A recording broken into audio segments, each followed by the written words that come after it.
streets and play streets. Before I get started, I'd like to give a quick shout out to our sponsor, Sonic. And for those of you joining us, feel free to enter your questions in the comments. Joining me today is Vas Knuris.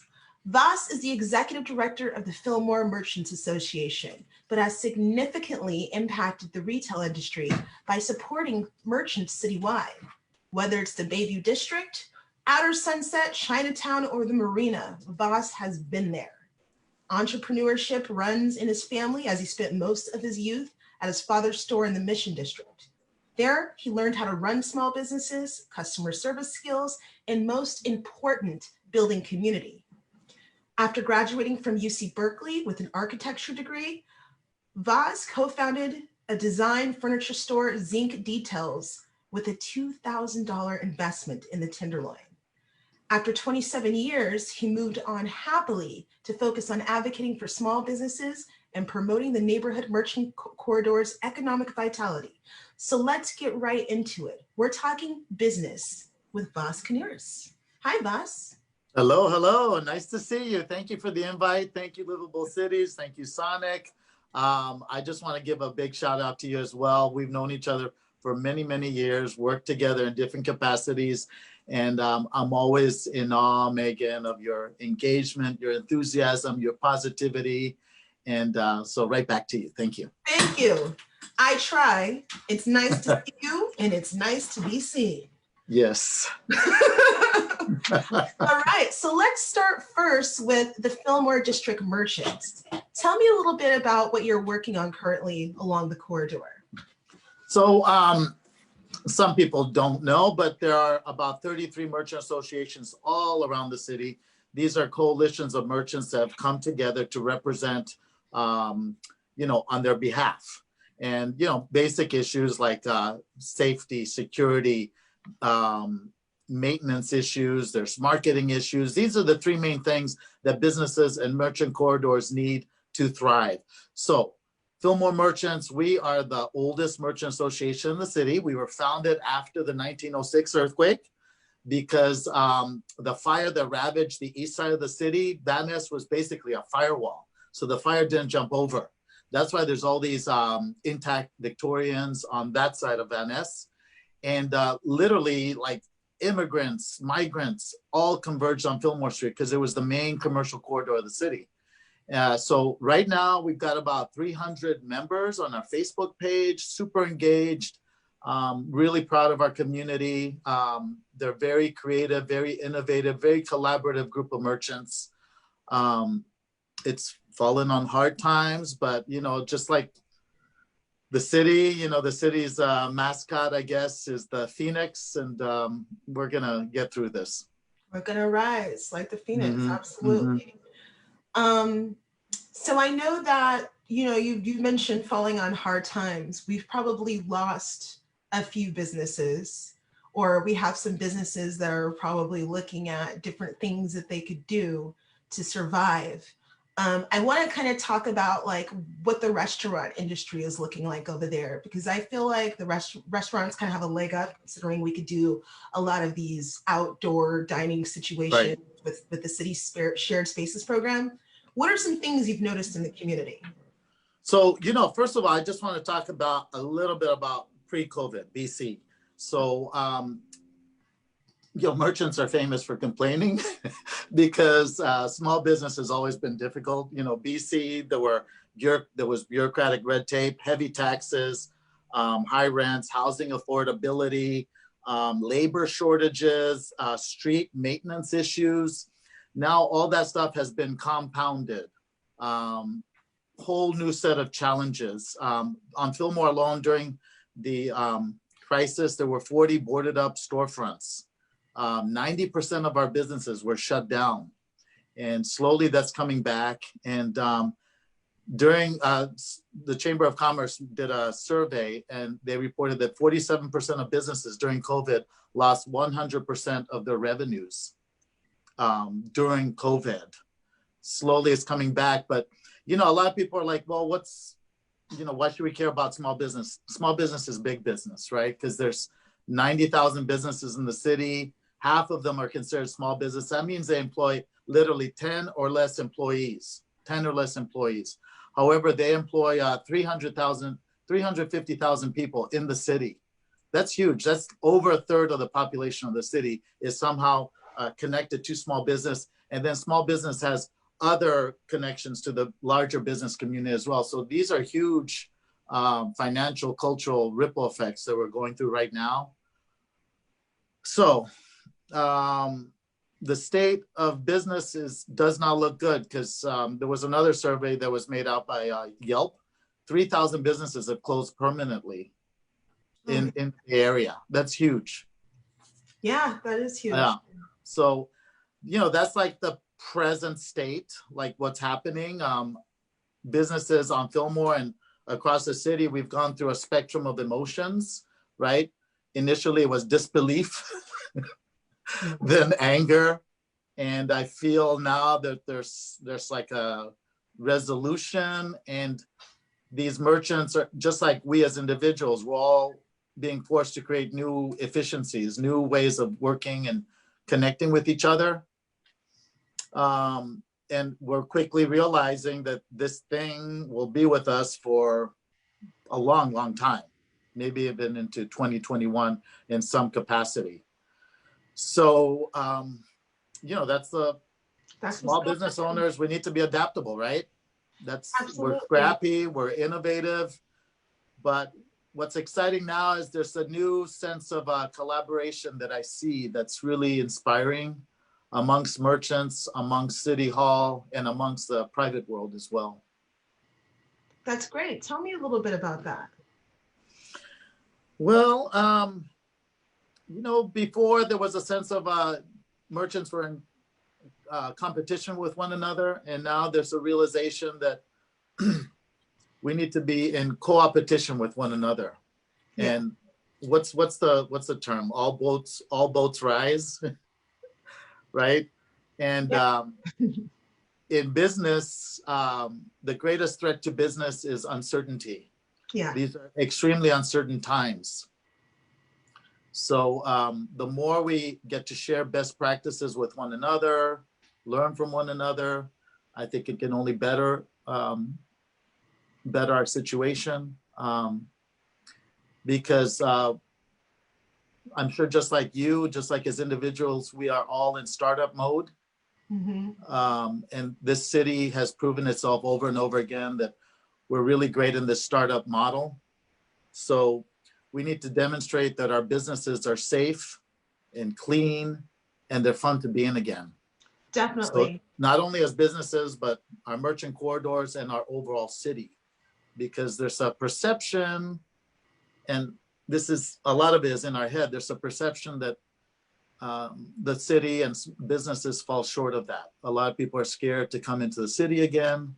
So that's why it's important for us to demonstrate that, yes, you can be outside dining, and it's safe, and everyone is practicing, distancing, and there's safety protocols in place. Absolutely. So one of the things I was curious about, because I know, you were in the Fillmore for a really long time. And one thing I've always appreciated about you, as you had your store that was literally on the borderline of Pack Heights and Lower Fillmore, is you actually had that connection between both sets of merchants. Now, everybody who knows San Francisco, who travels to the Fillmore district, knows that when you go south of Gary, there's more businesses that are owned by people of color. Mm-hmm. So we're talking about south of Gary all the way to Eddy Street. And when you go north of Gary, there's businesses that, are a little more mainstream, things like Marc Jacobs, right. Ralph Lauren, which I know some of those businesses aren't there anymore, but just to give you kind of an idea of what the experience was like, it's like night and day. So we had on Lower Fillmore were a lot of restaurants, a couple of boutiques, hair salons, etc. As we look ahead and we're looking at, post-pandemic, all of these businesses potentially opening, or even a new generation of, these POC businesses opening and these mainstream businesses opening, how do you think we could bridge that gap and have everybody work together so that it's a thriving commercial corridor Right. The top of California all the way down to Golden Gate. Well, I've always believed that, I believed in, bringing the community together because, what we depend on each other for everything. And Fillmore Street has always been an extremely diverse merchant corridor historically, and it touches to what I was saying before. It has such a long, rich history, with it was the Harlem of the West back in the day. It was the birthplace of Summer of Love. Janis Joplin played at the Fillmore Auditorium. So there's always been an extreme diversity of merchants and people, residents. And the other thing that we have to realize is these borders that are in our heads are totally arbitrary. And thank God these borders are, they're being slowly erased. And we need to erase some of these borders that are in our minds. And we've really believed in three things bring people together: music, art, and food. And these are the activities, Meaghan, that we've always done on Fillmore Street to connect the street and bridge this divide. And, with our Fillmore Jazz Festival, which this year we would have celebrated our 35th anniversary. And this was the first year in its history that we had to cancel it. Yeah. But, in the past, we've done art walks, we've done concierge walks, we've done Airbnb superhost walks. And we've purposely always included the diversity of merchants that exist on the street. So to answer your question, this is how we bridge communities together. And the more we know each other, the more we're talking to each other, the less chances are that we're going to objectify one another. And, we're going to be sympathetic and really work with one another and listen to one another. Thank you for that. I'd like to pivot away from the Fillmore District and talk a little bit about some of the other neighborhoods that you've worked in. And really, honestly, you pick. I mean, you've been all over the city. Tell me, what has been your focus lately? Which corridor? Well, again, businesses and merchant corridors need three things to survive. Mm-hmm. Maintenance, not only how to get to a corridor vis-a-vis, different modes of mobility, but also getting permits, stuff like that. That's part of maintenance. Then security. Security is of utmost importance. If you don't have security, if people don't have employees and customers don't feel safe in these corridors, you can't do nothing. Yeah. And then finally is marketing. That's the fun stuff. That's the stuff that we all want to do. Right. But if those two things are not taken care of, the first two things, then marketing is not as effective. So that being said, I have worked with merchant corridors all around the city. It's been a blessing. And so I look at these corridors and I see, I check these boxes off in my head. Okay, some corridors are, they're relatively safe. Their maintenance is pretty good. We just need to pump up more marketing, right? Then other corridors, you're like, whoa, wait a minute. Safety and, maintenance, those are the most things, right? So you got to have clean and safe streets. Definitely. That's like the number one thing. So, so that being said, I love merchants. That's my community. I speak their language. I can totally empathize with them.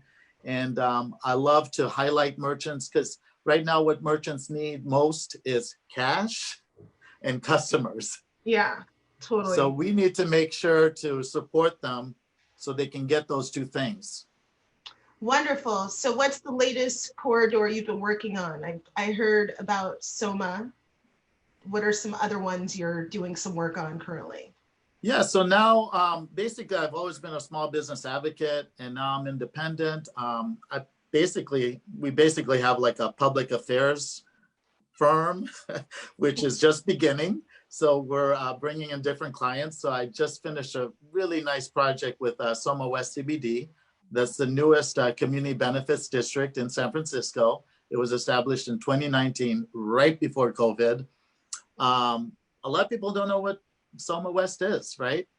So we brought together all these community stakeholders, the president of the Leather and LGBTQ Cultural District, and another stakeholder from the Filipinos Cultural District. And We brought in South of Market Business Association president as well, and Christian Martin was there. And we just talked about the cultural and economic assets of this community. And also Adam Thongsavat from Airbnb was our co-moderator. So it was great. It was really positive, and we really showed what's happening in Soma.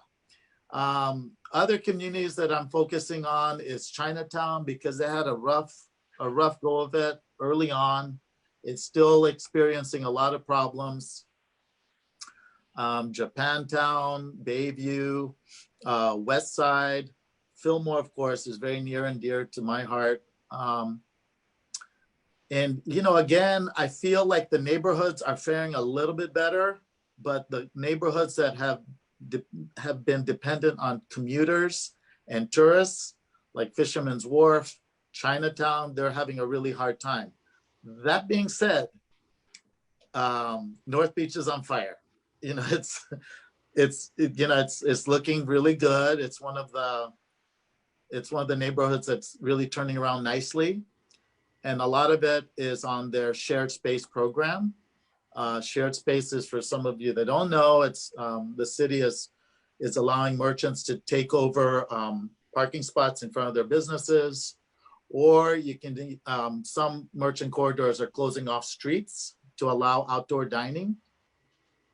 And the ones that are doing this are seeing the benefits. And for once, I'm hearing merchants giving, talking positively about the current situation, because it's really helping them. So right now, Chinatown has closed off 2 streets on Grant Ave. North Beach doesn't have any closed streets, but they do have a lot of parklets all around, and they're continuous parklets. So it looks like continuous outdoor dining. It's really European. It's really engaging. Also Valencia, and also Irving is now got their permits to close as well. Part of Irving in Outer Sunset. And of course, Castro has some closed streets now too. So that's exciting. Well, that's I think great. that's about it. Yeah. Yeah. I think, we'll be looking at Folsom Street closure this week. Yeah. There's going to be a lot of festivals coming up. I was going to say too, the value of No, not festivals. We don't want festivals. No, not festivals. Not festivals. They're different. Yeah. No, but Meaghan, I was going to say, with the shared spaces, yes, it's helping the merchants a lot. But the other cool thing is it's demonstrating that the cities and the merchant corridors are safe and fun to be in again, because the recovery is going to be very spotty. It's really going to be focused around restaurants and bars, because that's what brings people out. That's restaurant or bar will you will be enticed to drive all the way to the Mission or the Excelsior, or to try out that great taqueria, right? Yeah. And then other forms of shopping will occur because you were there. Yes, definitely. Right. So that's what I see on Fillmore Street. Like, there's pockets of activity around these parklets and restaurants. And then other retailers are more apt to open because they see there's foot traffic there. Awesome. Okay, well, we had a really great conversation about all of this. What? It's over? It's over. I mean, we're 22 minutes in. Kamala's speaking right now. Okay. No, we can't. But there's there's a lot of positivity coming out of this, and I think there's going to be some positive legacies from this COVID nightmare. But hopefully some relaxed outdoor drinking laws. We can enjoy our cocktails on the street going forward, post-COVID, and also some of the shared spaces. We'll be able to enjoy that as well, post-COVID as well. Wonderful. Thank you so much. Thank you for the opportunity. Oh my gosh, and we'll talk again. I continue to be amazed at you just touching all the different corners of San Francisco. I'm watching you. I'm there to support all the different merchants. You go to Chinatown, North Beach, Soma, Bayview, Fillmore, you name it. We're doing these shared spaces programs everywhere. We've got merchant advocates out there like Vaz with his marketing and his funny Instagram videos. You know, Hey, this kind of energy, it's all about the stories. It's all about the stories. And this is the energy we need right now in these tough pandemic times. I want to thank you so much. I want to thank the staff at Livable City. I want to thank our sponsor, Sonic. And tune in tomorrow for we're going live Friday for our Friday live show. And we'll be giving out $25 gift cards. And we'll give you tips on the best small businesses in the Excelsior. Awesome. All right. Thank you. Kisses. Kisses. Wow. Have Bye-bye. a good day. You too. Go out and dine. See you I'm later. going to go out and dine today. All right. Bye-bye. Take care.